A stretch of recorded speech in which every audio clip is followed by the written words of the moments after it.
இன்று வேதம் வாசித்தீர்களா? வாங்க வாசிக்கலாம். மத்தேயு 9ஆம் அதிகாரம். அப்பொழுது அவர் படவில் ஏறி இக்கரைப்பட்டு தம்முடைய பட்டணத்திற்கு வந்தார். அங்கே படுக்கையிலே கிடந்த ஒரு திமிர்வாதக்காரனை அவரிடத்தில் கொண்டு வந்தார்கள். இயேசு அவருடைய விசுவாசத்தை கண்டு திமிர்வாதக்காரனை நோக்கி, மகனே, திடன்கொள், உன் பாவங்கள் உனக்கு மன்னிக்கப்பட்டது என்றார். அப்பொழுது வேதபாரகர் சிலர், இவன் தேவதூஷணம் சொல்லுகிறான் என்று தங்கள் உள்ளத்தில் சொல்லிக் கொண்டார்கள். இயேசு அவர்கள் நினைவுகளை அறிந்து, நீங்கள் உங்கள் இருதயங்களில் பொல்லாதவைகளை சிந்திக்கிறதென்ன? உன் பாவங்கள் மன்னிக்கப்பட்டது என்று சொல்வதோ, எழுந்து நடவென்று சொல்வதோ எது எளிது?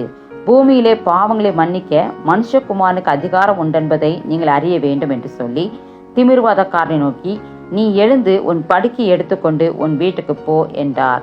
உடனே அவன் எழுந்து தன் வீட்டுக்கு போனான். ஜனங்கள் அதை கண்டு ஆச்சரியப்பட்டு, மனுஷருக்கு இப்படிப்பட்ட அதிகாரத்தை கொடுத்தவராகிய தேவனை மகிமைப்படுத்தினார்கள். இயேசு அவிடம் விட்டு புறப்பட்டு போகையில் ஆயத்துறையில் உட்கார்ந்திருந்த மத்தேயு என்னும் ஒரு மனுஷனை கண்டு, எனக்கு பின் சென்று வா என்றார். அவன் எழுந்து அவருக்கு பின் சென்றான். பின்பு அவர் வீட்டிலே போஜன பந்தியிருக்கையில் அநேக ஆயக்காரரும் பாவிகளும் வந்து இயேசுவோடும் அவர் சீஷரோடும் கூட பந்தியிருந்தார்கள். பரிசேயர் அதை கண்டு அவருடைய சீஷர்களை நோக்கி, உங்கள் போதகர் ஆயக்காரரோடும் பாவிகளோடும் போஜனம் பண்ணுகிறது என்னவென்று கேட்டார்கள்.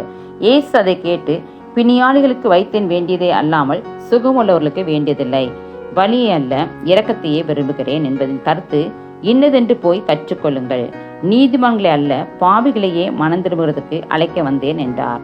அப்பொழுது யோவானுடைய சீஷர் அவரிடத்தில் வந்து, நாங்களும் பரிசேயரும் அநேக தரம் உபவாசிக்கிறோமே, உம்முடைய சீஷர் உபவாசியாமல் இருக்கிறது என்ன என்று கேட்டார்கள்.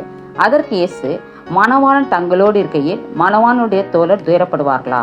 மணவாளன் அவர்களை விட்டு எடுபடும் நாட்கள் வரும், அப்பொழுது உபவாசிப்பார்கள். ஒருவனும் கோடி துண்டை பழைய வஸ்திரத்தோடு இணைக்க மாட்டான். இணைத்தால் அதனுடைய இணைத்த துண்டு வஸ்திரத்தை அதிகமாய் கிழிக்கும், பீறலும் அதிகமாகும். புது திராட்சை ரசத்தை பழந்துருத்திகளில் வார்த்து வைக்கிறதும் இல்லை. வார்த்து வைத்தால் துருத்திகள் கிழிந்து போம், ரசமும் சிந்திப்போம், துருத்திகளும் கெட்டுப்போம். புது ரசத்தை புது துருத்திகளில் வார்த்து வைப்பார்கள், அப்பொழுது இரண்டும் பத்திரப்பட்டிருக்கும் என்றார். அவர் இவைகளை அவர்களுக்கு சொல்லிக் கொண்டிருக்கையில் தலைவன் ஒருவன் வந்து அவரை பணிந்து, என் மகள் இப்பொழுதுதான் மரித்து போனாள், ஆகிலும் நீர் வந்து அவள் மேல் உமது கையை வையும், அப்பொழுது பிழைப்பாள் என்றான். இயேசு எழுந்து தம்முடைய சீஷரோடு கூட அவன் பின்னே போனார். அப்பொழுது 12 வருஷமாய் பெரும்பாடுள்ள ஒரு ஸ்திரீ, நான் அவருடைய வஸ்திரத்தை யாகிலும் தொட்டால் சொஸ்தமாவேன் என்று தன் உள்ளத்தில் எண்ணிக்கொண்டு அவர் பின்னாலே வந்து அவருடைய வஸ்திரத்தின் ஓரத்தை தொட்டாள். இயேசு திரும்பி அவளை பார்த்து, மகளே, திடன்கொள், உன் விசுவாசம் உன்னை ரட்சித்தது என்றார். அந்நேரம் முதல் அந்த ஸ்திரீ சொஸ்தமானாள். இயேசுவானவர் தலைவனுடைய வீட்டிலே வந்து தாரை ஊதுகிறவர்களையும் இறைகிற ஜனங்களையும் கண்டு, விலகுங்கள், இந்த சிறு பெண் மரிக்கவில்லை, நித்திரையாயிருக்கிறாள் என்றார். அதற்காக அவரை பார்த்து நகைத்தார்கள்.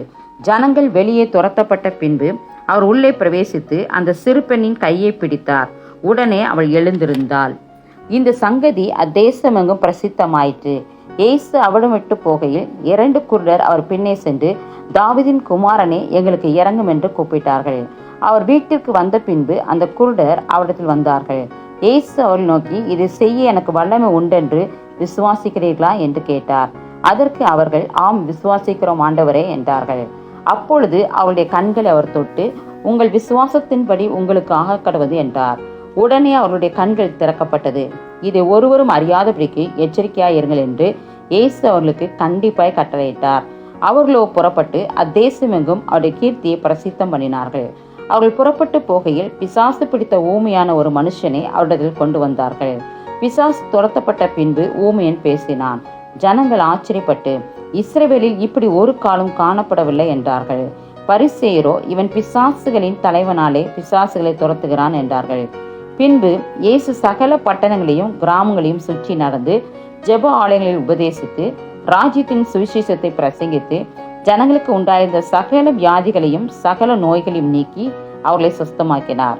அவர் திரளான ஜனங்களை கண்ட பொழுது அவர்கள் மேய்ப்பன் இல்லாத ஆடுகளைப் போல தொய்ந்து போனவர்களும் சிதறப்பட்டவர்களுமாய் இருந்தபடியால் அவர்கள் மேல் மனதுருகி தம்முடைய சீஷர்களை நோக்கி, அறுப்பு மிகுதி, வேலையாட்களோ கொஞ்சம், ஆதலால் அறுப்புக்கு எஜமான் தமது அறுப்புக்கு வேலையாட்களை அனுப்பும்படி அவரை வேண்டிக் கொள்ளுங்கள் என்றார்.